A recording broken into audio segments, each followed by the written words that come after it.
Good afternoon, and thank you for your interest in this talk about the symphonies by the Queen of Etruria. She is the earliest known Spanish female composer of orchestral music and lived in the early 19th century, when the symphony was regarded as one of the most intellectual and abstract forms of composition. It was also increasingly associated with male figures that were considered geniuses and soon became compositional models. This is the case with Beethoven in the field of the multi-movement symphony and Rossini in that of opera overtures or sinfonias. However, the history of the symphony also included female composers that have received very little historiographical attention, especially the ones from countries that have been traditionally considered peripheral in music scholarship. This is the case with Maria Luisa of Bourbon, the daughter of King Charles IV of Spain and Maria Luisa of Parma. In this famous family portrait, she is the woman on the right, standing next to her husband, Ludovico of Parma, and holding her first baby. At that time, she was 18 and had a quiet life in the Spanish royal court, but this situation changed dramatically the following year. In fact, she is well known in political history as the Queen of Etruria, that is, Tuscany, title she was granted in 1801. She spent roughly half of her life in Spain and the other half in Italy, the main cities being Madrid, Florence, Rome, and Lucca. Widowed at an early age, she governed Tuscany as regent, but fell victim to Napoleon, leading to her imprisonment for 2 years, as described powerfully in her memoirs. She published this little book in 5 languages with the aim of obtaining the Duchy of Parma at the Congress of Vienna, but finally received the smaller Duchy of Lucca. Maria Luisa is not only a relevant figure from the political standpoint, but also from the cultural one. In fact, she played a prominent role in Italy as patroness of numerous painters, sculptors, writers, and composers. These included female curators such as painter Matilde Malenchini and poetess Teresa Bandettini. The Queen of Etruria was particularly active in the field of music as a patroness, collector, performer, and amateur composer. She collected over 2,000 scores containing the most modern and varied international repertoire of the time.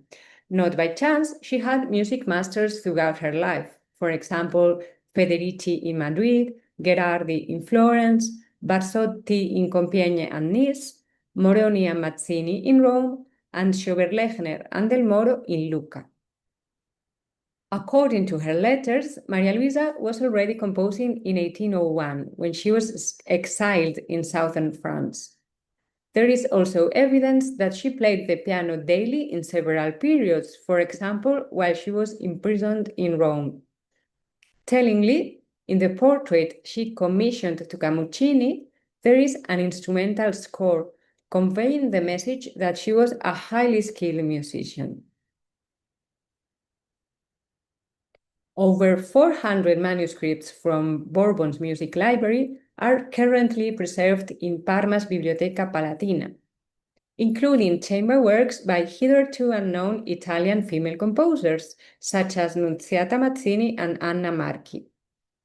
Research on these composers is still in progress, but taking into account the dedications to the Queen of Etruria and other ladies living in Italy, it seems very likely that they were part of Bourbon's social circles in Tuscany and Rome. Interestingly, several of these works, composed by women and dedicated to women, survive in delicately decorated manuscripts that feature a typically feminine aesthetic. Many of them are tied up with colored satin ribbons, and some of the title pages imitate embroidery, called merletto in Italian. The Queen of Etruria wrote 4 so-called sinfonie or ouverture, 2 Italian terms that were used as synonyms at the time.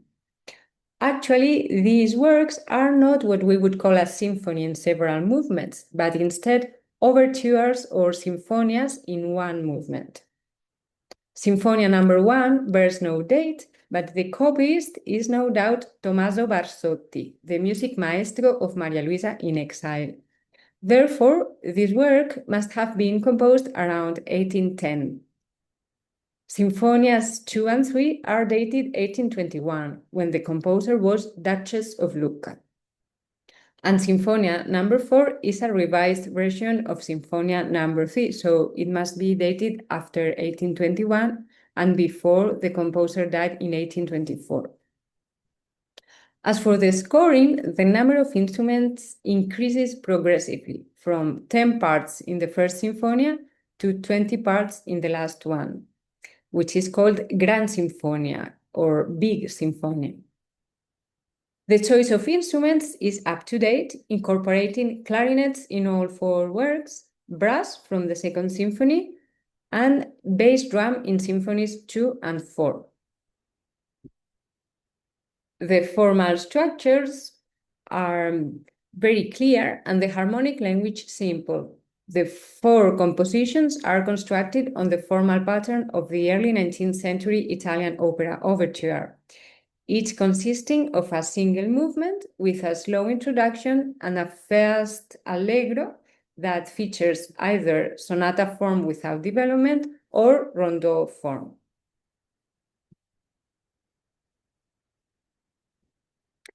Most likely, these works were performed in the composer's lifetime. In fact, some of the manuscript parts are duplicated, as is the case with the viola part of Sinfonia 1. These copies could have been used in private performances at one of Maria Luisa's palaces, or else in one of the theaters that she founded and restored in Lucca. This was most likely the case with Symphonies 2 and 3, composed when she reopened the Teatro San Girolamo. There were also private performances of fortepiano arrangements of the Sinfonias. For example, a letter by Maria Teresa of Austria Este, cousin of the composer, praises the high quality of a Sinfonia by Maria Luisa that she had received in Modena in 1821, when her musicians played it for the family in Modena. I will now deepen into the first Sinfonia, composed in exile. Interestingly, it features musical topics that can be associated with Maria Luisa's biography. It is scored for 2 clarinets, 2 horns, bassoon, and strings. 2 different versions survive, a provisional one in the parts and what appears to be a revised final version in the score. For example, in the final section of the introduction, Largo, the scoring of the solo was modified. Initially, it was conceived as a 2-phrase clarinet solo, but in the second version, the first phrase is assigned to the clarinet and the second one to the bassoon.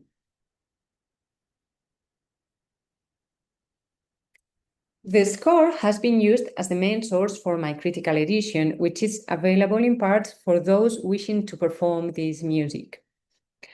A premiere recording of all 4 sinfonias has been made by José Luis Temes and the Real Filharmonía de Galicia and is available on Spotify and YouTube.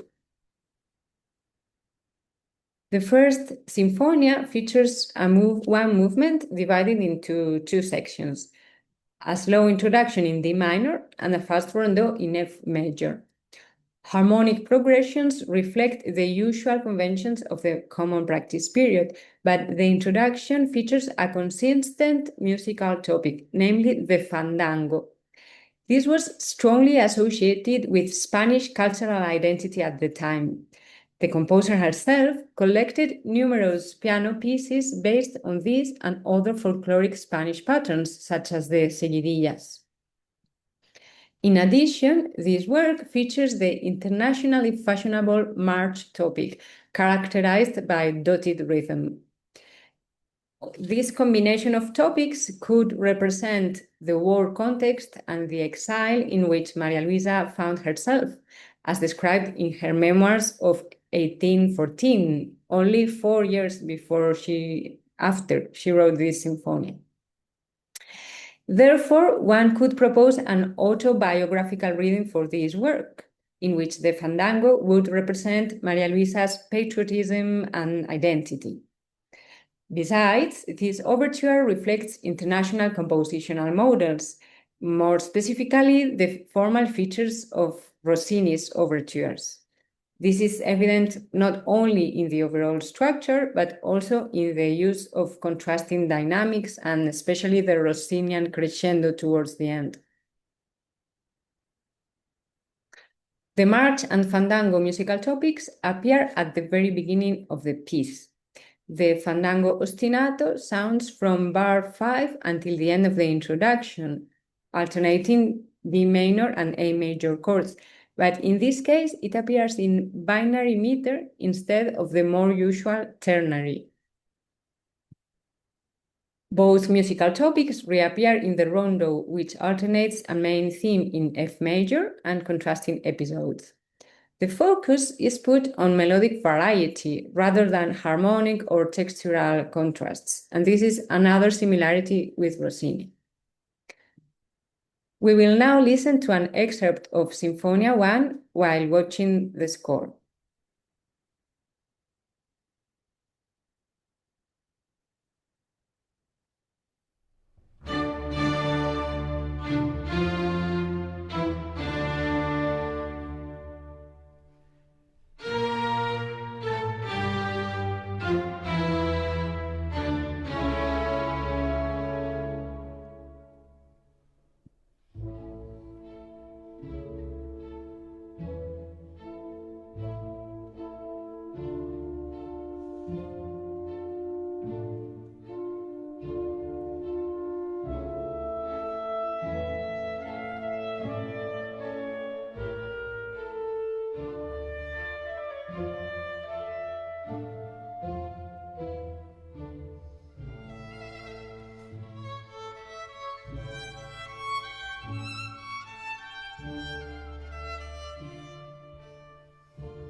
As you have heard, Maria Luisa's main compositional reference was clearly Rossini. Her Symphonias 2, 3, and 4 follow the typical Rossinian model, featuring a slow introduction plus an allegro in sonata form without development. Also, she incorporates dramatic dynamic contrasts and the famous Rossinian crescendo. Significantly, Maria Luisa's overtures are among the earliest ones by Spanish composers to adopt Rossini's style. This was no accident, for she was an avid collector of his music, attended his opera premieres in Rome, and even commissioned an opera seria from him in 1820. This was never written, but the following year, as a sort of apology, Rossini dedicated to her the cantata La Riconoscenza. In addition, several works on Rossinian themes were dedicated to the Queen of Etruria, demonstrating her reputation as a supporter of the most fashionable musical trends of the time. For example, Franz Schober-Lechner, her music maestro in Lucca, composed these pianoforte variations on themes from La Cenerentola. To sum up, I'd like to highlight two main aspects of Maria Luisa's significance. Regarding the style of her sinfonias, we see a remarkable eclecticism that combines Spanish elements with international trends. Her modernity is particularly evident in her adoption of Rossini as her main compositional reference. This is an early case among Spanish composers.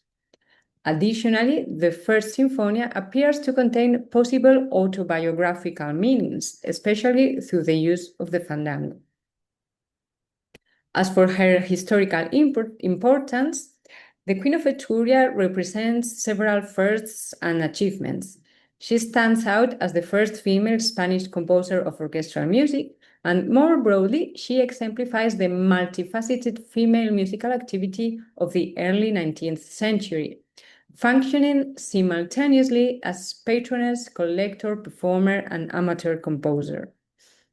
Also, she provided crucial support to female creators, including composers, painters, and writers, thus positioning herself as a protagonist in female cultural networks of the time. Finally, her musical collection, which is highly relevant, extensive, and remarkably well preserved, continues to offer invaluable insights into early 19th century musical culture. To find out more about this topic, you can read some of my publications, which links appear in the Academia website. Thank you very much for your attention.